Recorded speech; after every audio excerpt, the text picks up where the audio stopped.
This world can be a crazy place, but every once in a while, we bump into something that kind of surprises us, and it brings us back to a simpler time, maybe a time when we were younger, a time when we felt like the world was maybe a better place. One of these things is the venerable Honda Trail 70. Often just hearing one start up sends us back to the sweet childhood memories of learning to ride and having mini bike adventures with friends. It's a bike that, even on the worst of days, was so simple even a kid could fix it. For many of us, this was the start of a lifelong love of machines with motors and the spirit of exploration and adventure. Some of the hardest days as an adult can be mended by simply starting up your favorite ride and driving to nowhere in particular. In the past, we've spent plenty of time finding and fixing and restoring Honda Trail 70s. They're also known as the Honda CT70. Behind me, I've got a couple good examples of the CT70. This one's a 1971 ruby red CT70. This one came to me completely disassembled from a friend that took it all the way down to every nut and bolt, took it apart, and didn't have the time to put it back together. So I got an engine, a frame, and 3 milk crates full of parts, and it was kind of like a puzzle putting this thing back together. It's a complete restoration. It's a beautiful bike, a lot of fun to ride. Over here is an all original 1969 Honda CT70 silver tag, a little bit more rare, but it's patina. It hasn't been painted. It's all original. And this one's a little bit of a legend in this area. In the 80s, the nephew of the original owner actually took it and ran it off a bike jump into the lake during a bike jump competition. So no idea if he won or anything like that, but afterwards they drained the oil and this thing has actually still been running ever since. Kind of shows you how bulletproof and bomb-proof these little bikes really are. But sometimes your inner child just needs more. And that brings us to our next project. We're gonna build a beast of a Honda Trail 70. It's gonna be able to do roads, it's gonna be able to do trails, it's gonna be fast, it's gonna be able to do wheelies. And then we're gonna take it on an epic adventure with friends. Well, we think we've located the perfect project bike. It needs a lot of work, but we're gonna go see what it's like, so come on the adventure with us.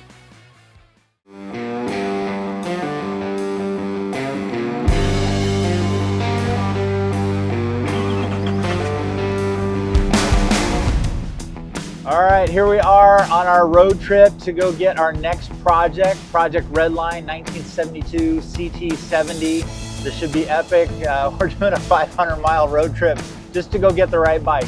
We're hoping this is the right bike. It's already got a 140 engine in it. It's got the inverted front forks and disc brake and extended swing arm, things like that. So it seems like it's a good idea to take an epic road trip just to get this bike. So we're gonna see, we get to come along for the adventure. It's gonna be an adventure getting it. It's gonna be an adventure building it. And then when it's all done, we're gonna go on an epic road trip with this bike and we're gonna bring you along. It's gonna be a lot of fun. This is it, we'll see what we got. We drove 5 hours to come here and get this, but hey, it's got the 140 motor, it's got the extended swing arm, the inverted forks. So let's see if this works.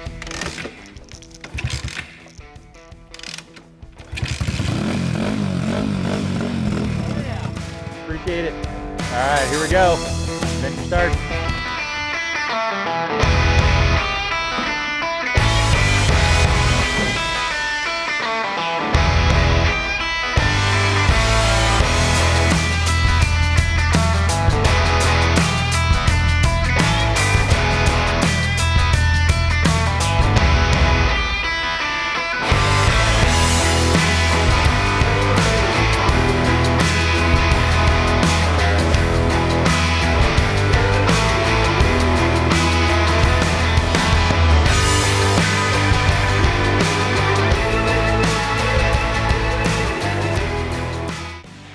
All right, here we are and we've got the bike back home and now we can finally take a closer look at what we got on Facebook Marketplace. And let me just start out by saying that if you wanted to restore a Trail 70, this would have been about the worst Trail 70 that you could have bought.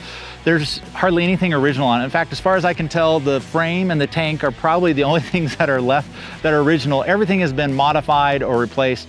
But for what we want to do, we want to make a beast of a Trail 70. This is the right bike. So let's go over the bike and we're going to put together a plan of what we're going to do. So we had mentioned that we've got the inverted front forks, which are great, but the seller did tell us that they don't work very well. So we'll be rebuilding those.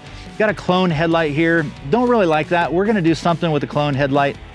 The paint actually has a pretty cool patina on it, but it's Project Redline. We're gonna strip it down and we're gonna paint this the brightest red that we possibly can. It does have the 140 motor, which is great, but it's a semi-auto. There's no clutch. So we might be making some changes with the motor, we'll see. And it's got this kind of funny downpipe swoopy exhaust thing. I'm not a fan. We're gonna replace it with something that's much, much cooler. It's got a 2-inch extended aluminum swing arm, which is really great. And it's on 12-inch wheels.